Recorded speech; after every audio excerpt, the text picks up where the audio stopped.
Moss, Mary's special education teacher. The purpose of this meeting is to have Mary's annual review.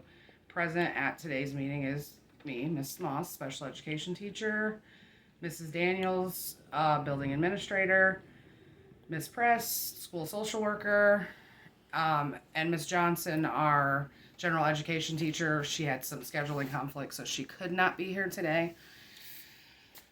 So before we start the meeting, I just wanted to take a moment to tell you how amazing Mary is. I know a lot of the times these meetings focus on things that our children cannot do. So, we are going to talk a lot about what Mary can't do.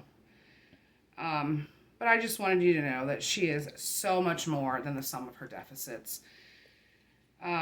Mary has her own personality and unique strengths and interests that make her a special and awesome little girl. So I just wanted you to know that before we get into the things Mary can't do, because yes, that's what we're going to talk about today. But, we've had wonderful moments, but this is for her, to help her so that she can, blossom into this beautiful star that we all know that she's capable of being. So with that being said, this leads me to the math goal. So by this time next year, I would like to see Mary name and write all the digits up to 20, count objects 0 to 20, and be able to solve just basic addition and subtraction problems up to 20. Let me see, her NWEA scores. You're going to have to stop because I'm... And before going into those NWEA scores, though, I would like to talk about some of the strengths that I see in Mary in class. She's able to express herself verbally. She wants to learn.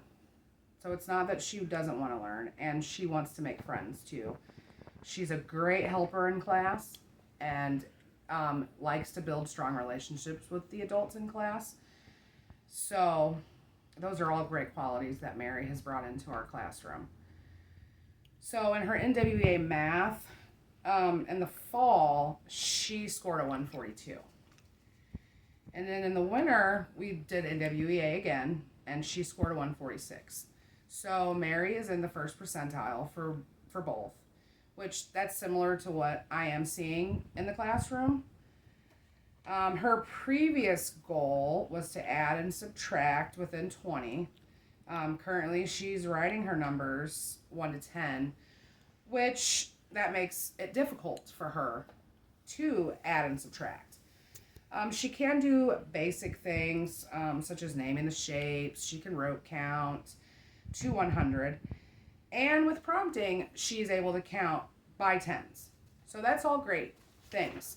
And as I said, so with her goal, I'd like to see her write these digits up to 20, because she's struggling a little bit there. I want her to be able to count objects. So if I lay out some objects for her, I'd like her to be able to count to 20, and just solve some basic addition and subtraction problems, just up to 20. So do you have any questions about the math goal?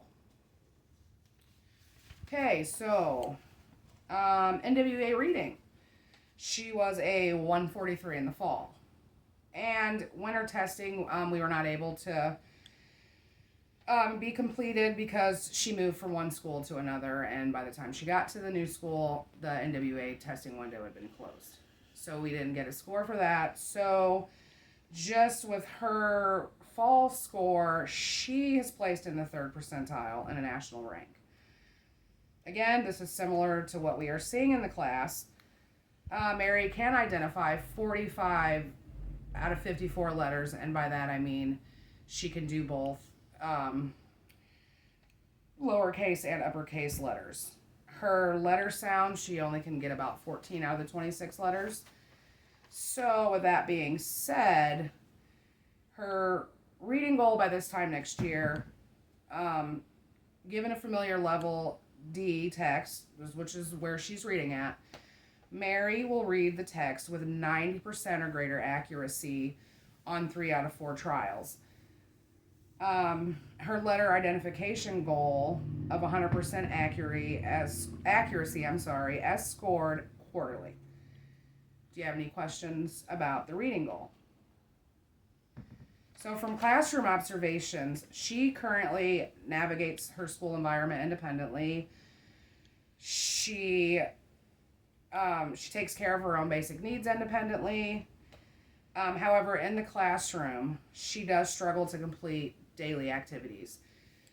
When she acts out from frustration due to academic tasks, she will yell, push peers, call them names, and say negative things to them. And then she attempts to flee the classroom. So currently, she does have 20 office referrals for insubordination, defiance, and she runs out of class quite frequently. Currently, we are giving her a visual schedule, and we have 5-minute breaks scheduled for brain breaks. So that leads me into a social emotional goal.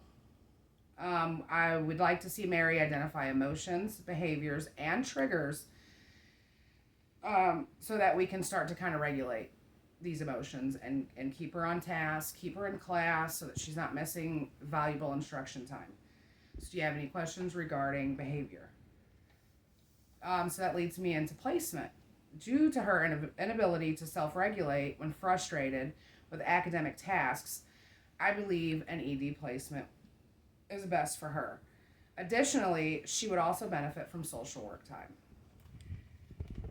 At this time, extended school years is not warranted for Mary. Here's a copy of your procedural safeguards. If you have any questions, please feel free to contact me or Lydia Jones. I will maintain eye contact with families and other stakeholders when addressing them and encourage them to ask me any questions they may have during the meeting or after.